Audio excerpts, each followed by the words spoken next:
হাসরের ময়দানে যেদিন উলঙ্গ দাঁড়ায় যাব, আল্লাহ যদি ডেকে বলে, রে আবু বকর, আমি আল্লাহ কত নেয়ামত তোমাকে দান করেছিলাম, জান্নাতের টিকিট দিলাম 10 জনার সিরিয়াল 1-এ তোমার নাম রাখলাম। ও আবু বকর, নবীজির তোমার নবীর বিপদকালে তোমারে বন্ধু বানায় দিলাম, হিজরতের সাথী বানাইয়া এত নেয়ামত তোমারে দিলাম, আমার দরবারে সেই বিনিময় কি নিয়ে আসছো? আমি যদি আমল নামা পেশ করি, ও আল্লাহ নামাজ পড়লাম, রোজা রাখলাম, কোরআন তালাওয়াত করেছি, তাহাজ্জুদ নামাজ পড়েছি, আল্লাহ যদি বলে আবু বকর তোমার আমল আমার কাছে পছন্দ হয় নাই, যেইভাবে নামাজ পড়লে আমি খুশি হব সেইভাবে নামাজ পড়তে পারো নাই, যেইভাবে তেলাওয়াত করলে আমি খুশি হব ওইভাবে তেলাওয়াত করতে পারো নাই, আমার কাছে আমল পছন্দ হয় নাই, সাথে সাথে আল্লাহর অর্ডার হয়ে যাবে, এর জাহান্নামের ফেরেশতারা আবু বকরের হাতে হ্যান্ডকাপ লাগা দাও, জাহান্নামের দিকে নিয়ে যাও। এর যুবক, ও পর্দার আড়ালের মা বোনেরা, ও বৃদ্ধ বাবাজি, জান্নাতের টিকিট পাইয়া যদি আবু বকর সারা রাত কাঁদতে পারে, আমলের তাদের অভাব নাই, এলেমের অভাব নাই, ইখলাসের অভাব নাই, তাহাজ্জুদের মধ্যে ঝামেলা নাই, সংসারের হক আদায় করতে তাদের দুর্বলতা নাই, জিহাদের ময়দানে দুর্বলতা নাই, জান্নাতের টিকিট পাইয়াও যদি তাদের অবস্থা এমন হয়, ও বান্দা একটু চোখ দুইটা বন্ধ করে নিজের জীবনের দিকে তাকাও। আজকে জীবনের দিকে তাকাইয়া দেখি এই ময়দানে আমার মতো গুনাহগার কেউ নাই। আজকে বক্তা হইয়া চেয়ারে বসছি, অথচ আমার গুনার কারণে দেখি আমার হাত না পাক, আমার ঠোঁট গুনার কারণে না পাক, আমার চোখ দুইটা গুনার কারণে না পাক, আমার অন্তরটা গুনার কারণে না পাক। আমার মতো গুনাহগার এই ময়দানে কেউ নাই। এরে যুবক, একটু চিন্তা করো, কই ছিলা, কই আছো? এক সময় তুমি আব্বু কয়া ডাকতে পারো নাই। আল্লাহ তোমার জবানে কথা বলার শক্তি দান করেছেন। তোমার মতো বয়সের কত যুবক দেখো, তোমার দুইটা চক্ষু দিয়া সারা রাত মোবাইল চালাও, গুনাহ করো। তোমার মতো কত বান্দা আছে দুই চোখের পাওয়ার নাই, অন্ধ বানাইয়া আল্লাহ পাঠাইছেন, রাস্তায় রাস্তায় ভিক্ষা করে। আমার আল্লাহ যদি তোমারে ঘুমের মধ্যে অন্ধ বানাইয়া দিতেন, বলো তুমি মোবাইলে গান বাজনা কেমনে দেখতা? আল্লাহ তোমারে সুন্দর চেহারা দান করেছেন, আল্লাহর দেওয়া নেয়ামত খাইতেছো, আল্লাহর দেওয়া পানি ভোগ করতেছো, আল্লাহর দেওয়া বাতাস, আল্লাহর দেওয়া জমিনের ফসল গাছের ফল খাইতেছো।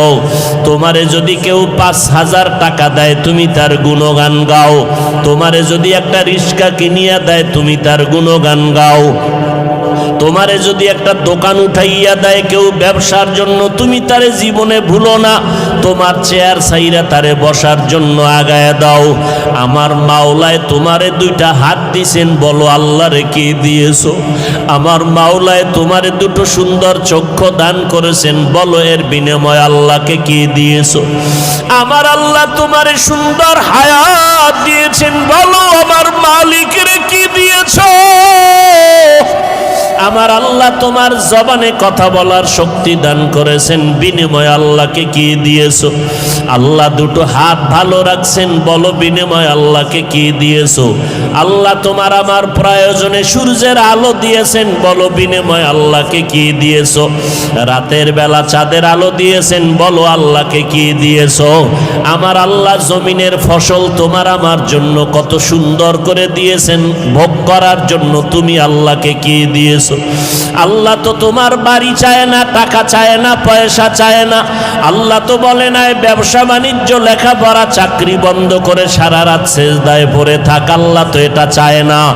আল্লাহ বলে বান্দা ব্যবসা কর, লেখাপড়া কর, চাকরি কর, সময় মতো সেজদা দে, 5 বেলার নামাজ পড়, মা বাবার দোয়া নিয়ে চল, ওলামায়ে কেরামের পরামর্শ নিয়ে চলো, নবীজির আদর্শ মানিয়ে চলো। নবীর আদর্শের কারণে আজকে এত সম্মান। সারা দুনিয়াবাসী আজকে ইসলামের দুশ্মনী করে, বেঈমানেরা মাদ্রাসার বিরোধিতা করে, কোরআনের বিরোধিতা করে।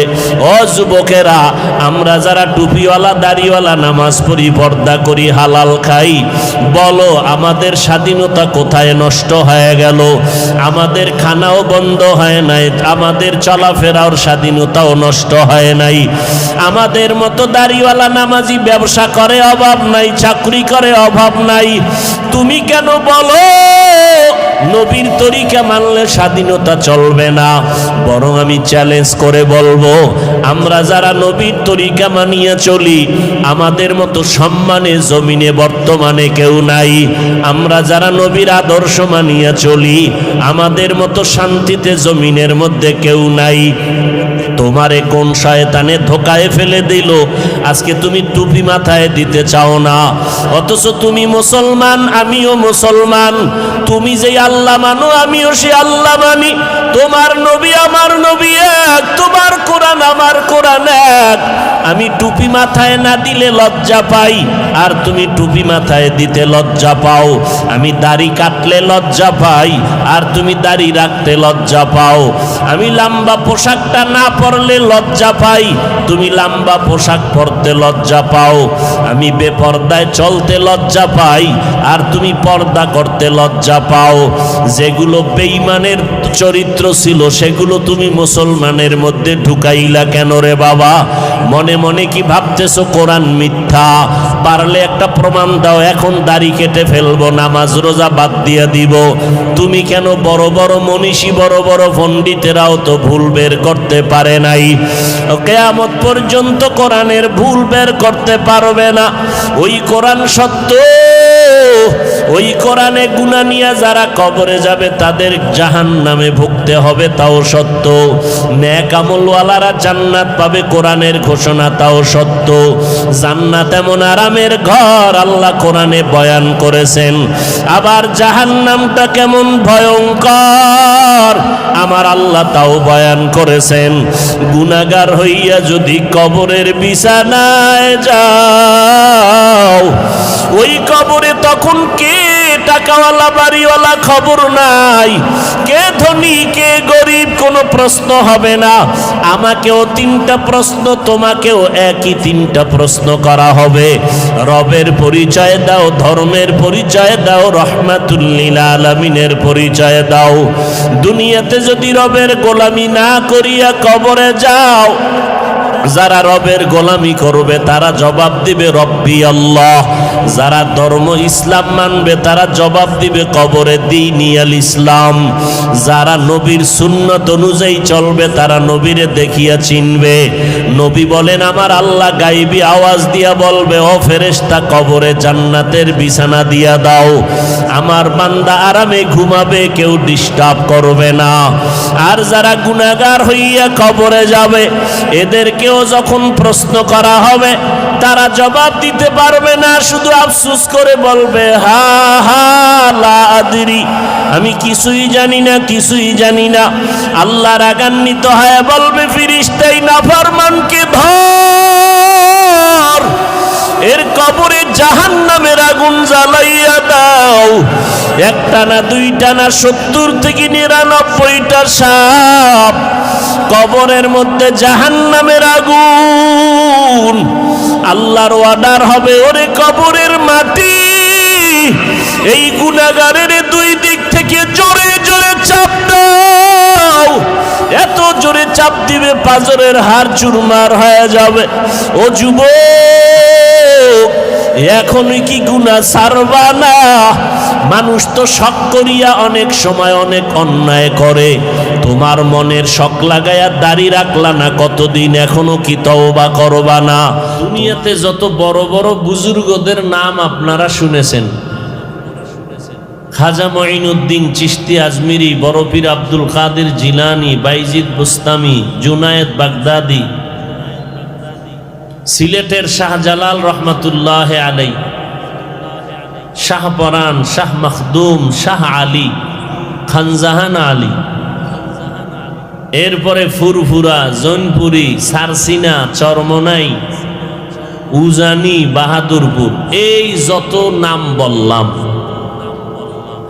এদের যারা বড় বড় পীর সাহেব ছিলেন জৈনপুরের, কারামত আলী জৈনপুরি রহমতুল্লাহ আলাই সহ, ওই খানকাত থেকে যারা আমাদের দেশে আসেন, আমাদের দেশে আসেন না, আসেন, আল্লাহকে সাক্ষী রেখে বলবেন এরা কি কেউ বেনামাজি ছিলেন? আপনারা তাদের মোহাব্বত করেন? করেন? আপনারা নামাজ পড়েন না কেন? আচ্ছা, যাগো নাম বললাম এগো কি দাড়ি ছিল? আপনি দাড়ি রাখেন না কেন? চালাকি কয়দিন করবেন?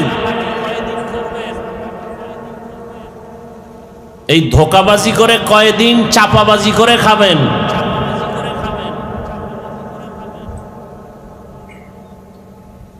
আপনি জৈনপুরের খুব মোহব্বত করেন, কিন্তু জৈনপুর হুজুরে নামাজের কথা কয় না, নামাজ পড়েন না, আপনি বেয়াদব। সারসিনার হুজুর, চরমনার হুজুর, বাহাদুরপুরের হুজুরেরা, যত আল্লাহ আলাদের নাম কইলাম, এরা রোজার কথা কয় না। আমার জানা মতে জৈনপুরের হুজুরেরা যারা আসেন ইন্ডিয়ার থেকে, এরা তো লোকালয় বেরও বেশি হয় না, গোসল করে তাও ভিতরে পর্দা লাগাইয়া। আপনারা যারা ভক্ত দাবি করেন, আপনারা গান শুনেন কেন? দাড়ি কাটেন কেন? সুদের টাকায় ব্যবসা করেন কেন?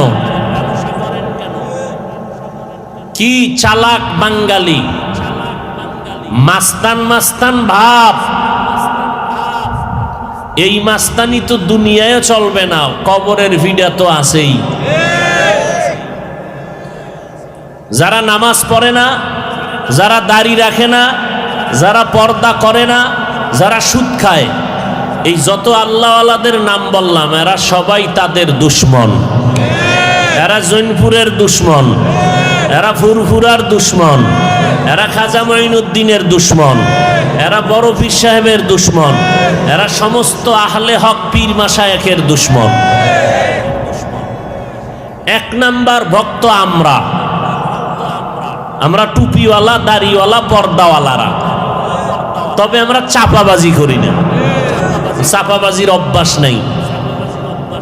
গাছ তোমার নাম কি? কথা কয় না। গাছ তোমার নাম কি? খাজা মঈনুদ্দিনের জন্য কি পাগল গাঞ্জা খায় বয়ে বয়ে? খাজা মঈনুদ্দিন কোনোদিন গাঞ্জা খেয়েছেন? খাজা মঈনুদ্দিনের ইতিহাস যদি বলি রাত কেটে যাবে। কত বড় আল্লাহওয়ালা ছিলেন।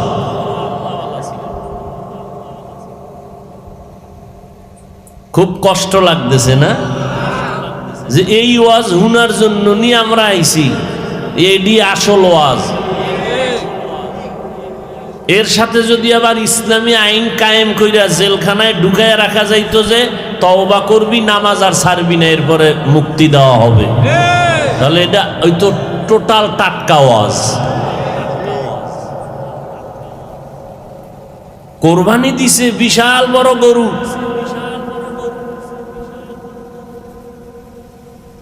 অথচ 5 ওয়াক্ত নামাজ পড়ে নাই।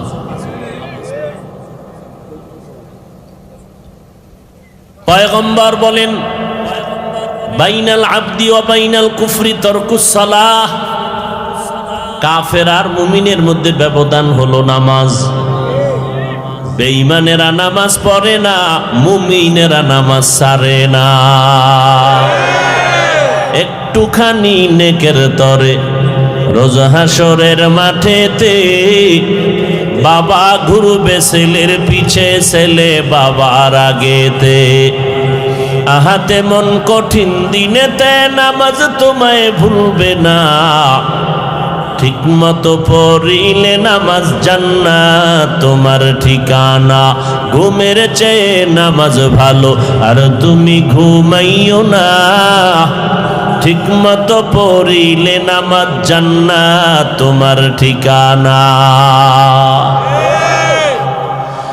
কি বুঝলেন? আমি জৈনপুরি, ফুরফুরা, সারসিনা এইরকম যত পীর মাশায়েখ এদের বিরুদ্ধে কথা বলছি না। এদের বিরুদ্ধে যারা চলে তাদেরকে সতর্ক করলাম। সিলেটের মাজারে যায় জিয়ারাত, চান্দা উঠাইছে এলাকায়, ব্যানার টানায় কোথায় যায়? সিলেট শাহজালালের মাজার জিয়ারতে লেখা আছে ব্যানারে। 3-4 দিন ঘুরলো, শাহজালালের মাজারে গেল, কিন্তু 5 বেলার নামাজ পড়লো না। আচ্ছা বলেন তো, শাহজালাল রহমতুল্লাহ আলাইহি নামাজ পড়েন নাই? ওরে মাওলার কেমন পাগল ছিলেন শাহজালাল, জীবনে বিবাহ করেন নাই। আর আপনি আর একজনের বউ লগে লইয়া যাইতেছেন জিয়ারতে। আমি মিছা বলতেছি? এ বেগানা লইয়া যায় না? মহিলারাও কইছে আমরা যামু, কার বউ কার শালি খবর নাই, চলো।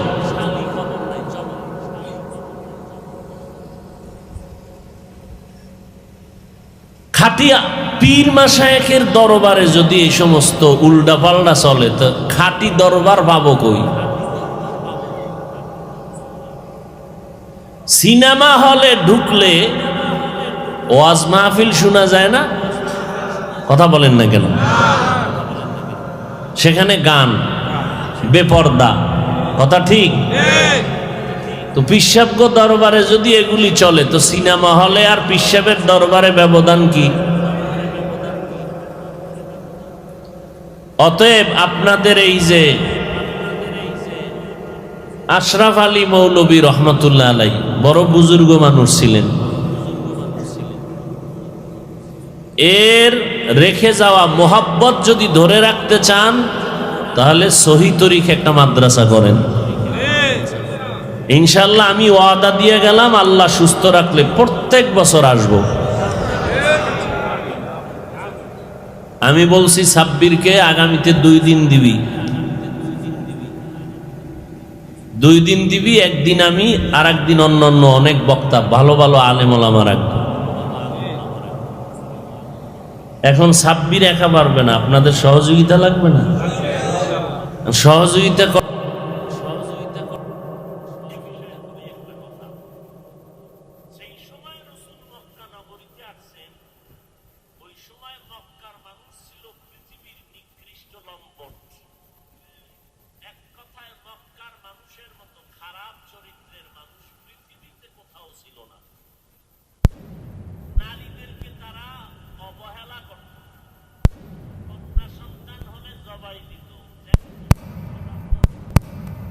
নারীদেরকে পছন্দই করত না, আবার অবাধে রাস্তাঘাটে চলতো, বিয়া শাদী নাই, যখন যাক যেখানে সেখানে মনে চায় যৌবনের আদান প্রদান করত।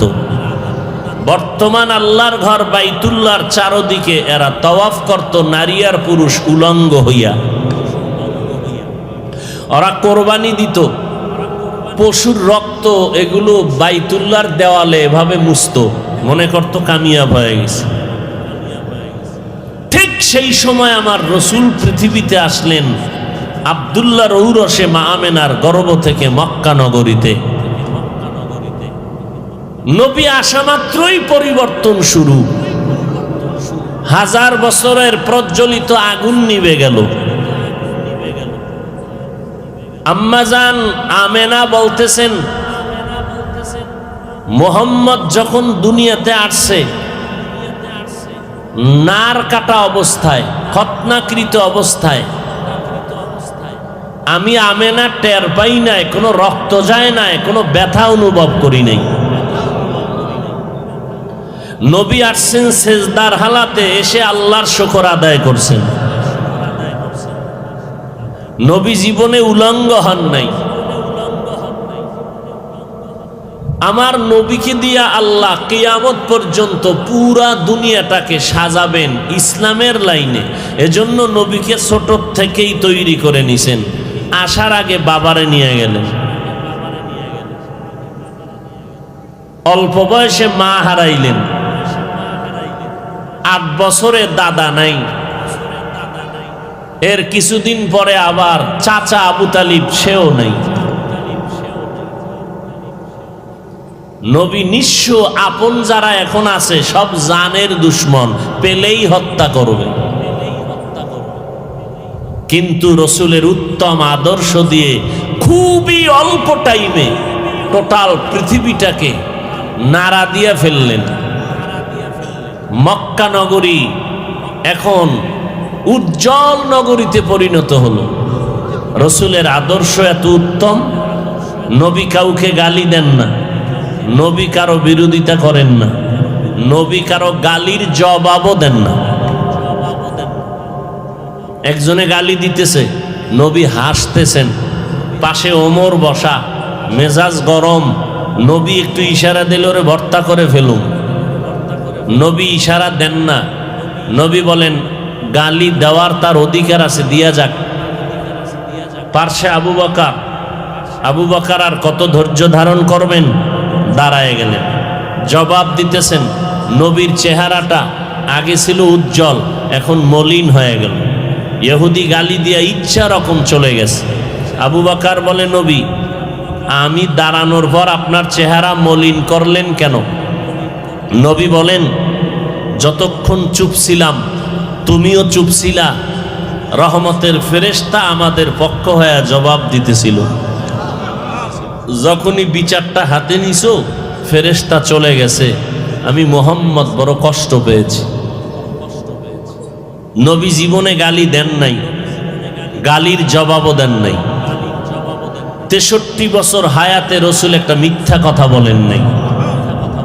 আল্লাহ নবীকে এমন আদর্শের করে বানাইলেন, নবীর আদর্শ পাইয়েই 10 বছরের বালক হযরত আলী, নবীর এক পর্যায়ে জামাতা, 10 বছর বয়সে রসুলের হাতে কালেমা পড়ছেন। কে? হযরত আলী। সে আলী রসুলের কলিজার টুকরাকে বিবাহ করলেন। কাকে? ফাতেমা রাদিয়াল্লাহু আনহাকে। এবং দোয়া করে দিলেন, আনা দারুল হিকমা ওয়া আলিয়ুন বাবুহা।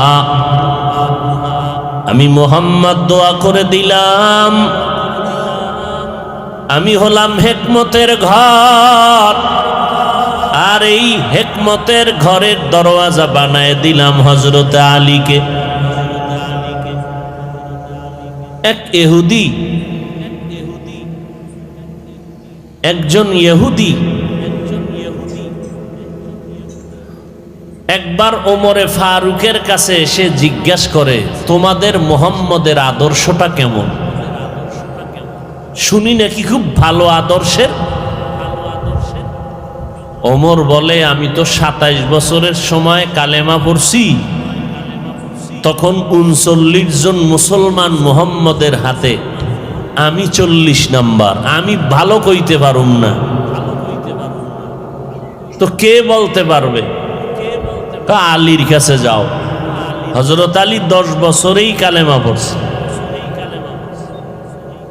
হযরত আলীর সামনে রওনা হয়ে গেলেন। না, ওমর বললেন ওসমানের কাছে যাও। ইহুদি বলেন, ওসমানের সামনে দাঁড়াইলাম। সেখান থেকে বলা হলো, সব থেকে বেশি নবীর আদর্শের গুণগান বলতে পারবে হযরত বেলাল। বেলালের কাছে যাও। নবীজির সাথে উঠা বসা বেলালের মোহাব্বত বেশি, বেলাল বলতে পারবে। বেলালের কাছে যখন চলে যায়, বেলাল বলে, হযরত আলীর কাছে যাও। আলীর কাছে যাওয়ার পর নবীর আদর্শের বয়ান শুনতেছে। ও ইহুদি ভাই বলো, দুনিয়াতে যাহা কিছু আছে এগুলো তোমার কাছে কেমন মনে হয়? বলে অনেক সুন্দর। বলে আমার নবীর গুণগান আমি কি করব? সারা আসমান জমিন গ্রহ নক্ষত্র সব যদি এক পালায় দেওয়া হয়, আমার রসুলের আদর্শের সমতুল্য হবে না।